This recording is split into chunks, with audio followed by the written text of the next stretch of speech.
හිරෙන්පන්න සිද්ධියක් ඇසුරින් නිර්මාණය වූ සත්‍ය කතාවක් පාදක කරගත් ෆිල්ම් එකක් ගැන බලමුද? අයිබෝන් යාළුවනේ, අපි අද කතා කරන්න යන්නේ අධ්‍යාරක්ෂිත සිරගෙයකින් පැනීමට උත්සාහ දරන පිරිසක් ගැන මූලික කරගත් Escape from Pretoria මූවි එක ගැනයි.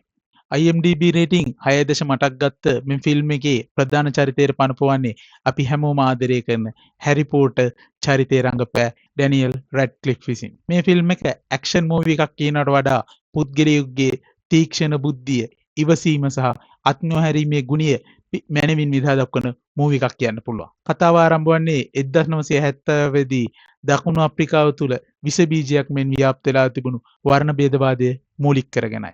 ටිම් ජෙන්කින් සහ ස්ටෙපන් ලී කියන්නේ මෙම වර්ණ භේදවාදයට එරෙහිව අරගල කරන දෙන්නෙක්.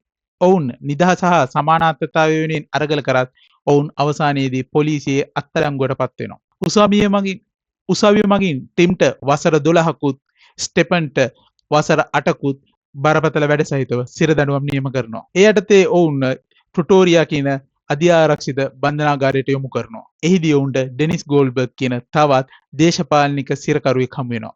ඔහු එකල පැවති රජයට එරෙහිව වැඩ කිරීමේදී ජීවිතාන්තය දක්වා සිරදඬුවම් නියම වූ පුද්ගලෙක්. ඔහු නම් කියන්නේ මේ හිරෙන් පැනලා යන්න try කරන්න එපා. ඒක කරන්න බැරි දෙයක් කියලා. ඒත් ඒක නම් ටිම් කනකටවත් ගන්නෙ නැහැ. ඔහු ප්‍රිසන් ගාඩ්ලගේ යතුරු හොඳින් නිරීක්ෂණය කරන්න පටන් ගන්නවා.